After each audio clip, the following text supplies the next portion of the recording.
Welcome to this explainer. Today, we are cracking the code on how information is actually structured in the English language. Whether you're a student, a writer, or just someone who loves figuring out how things work, our goal today is simple but incredibly powerful. We're going to uncover the structural DNA that is shared across 6 wildly different topics.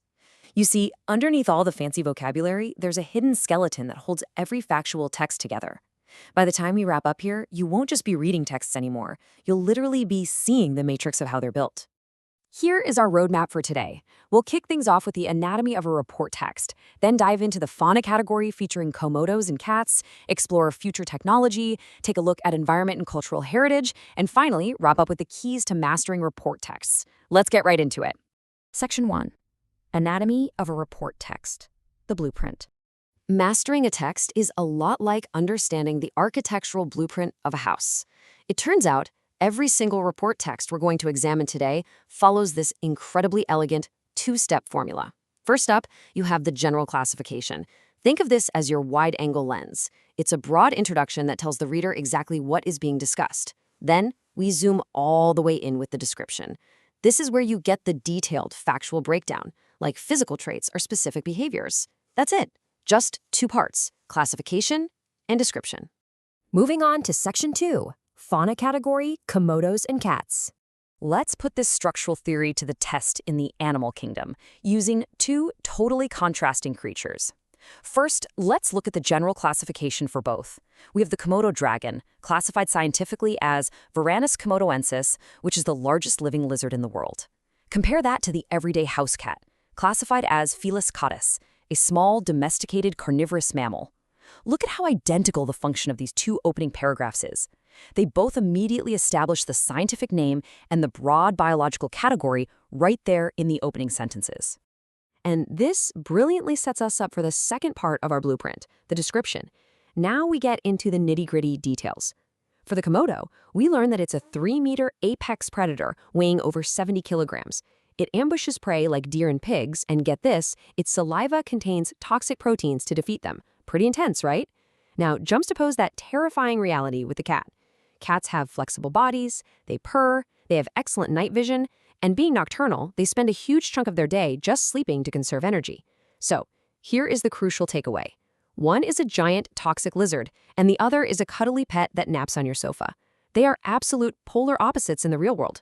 But on paper, their descriptive structures, using simple present tense verbs to list out factual characteristics, are completely identical.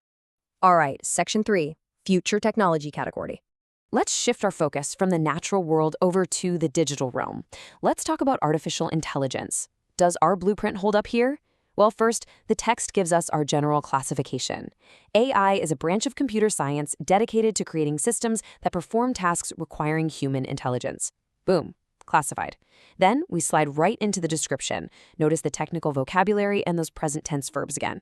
AI uses complex mathematical algorithms, it relies on massive data sets, and it operates through things like machine learning and computer vision. And of course, it points out that it requires constant human monitoring for safety. We see that exact same pattern with the broader topic of modern technology. The classification broadly defines it as tools developed from scientific knowledge to solve everyday problems. Then the description breaks it down for us. It spans across IT, transportation, and industrial automation, relying heavily on digital hardware and software to improve global efficiency. But notice how that description wraps up. It naturally introduces real-world challenges, mentioning that this rapid growth presents significant cybersecurity risks and environmental impacts. Section 4. Environment and Cultural Heritage. Expanding our scope to massive global phenomena, let's tackle climate change. The classification simply and cleanly defines it as long-term shifts in global temperatures. But pay attention to how the description is handled here. Because climate change is an ongoing process, the paragraph uses a highly logical cause and effect chain. Step 1. Human activities like burning fossil fuels release greenhouse gases. Step 2. These gases trap heat around the Earth. And Step 3. This resulting global warming causes melting ice caps and extreme weather.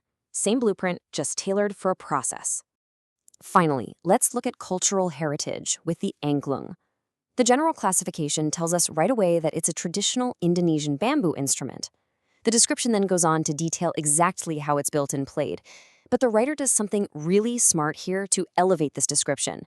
They include a highly prestigious fact. They note that UNESCO officially recognized the Angklung as a masterpiece of the oral and intangible heritage of humanity in 2010. Dropping in verifiable institutional facts like that is just a perfect way to build out a really strong description section. And that brings us to Section 5, Keys to Mastering Report Texts. We've officially toured the animal kingdom, future tech, the global climate, and cultural heritage. Now, let's look at this ultimate summary. We have our incredibly diverse topics, right? But look at the general classifications for every single one. Largest living lizard, domesticated mammal, branch of computer science, and so on. And then the description key facts where we zoomed in: toxic saliva, complex algorithms, cybersecurity risks.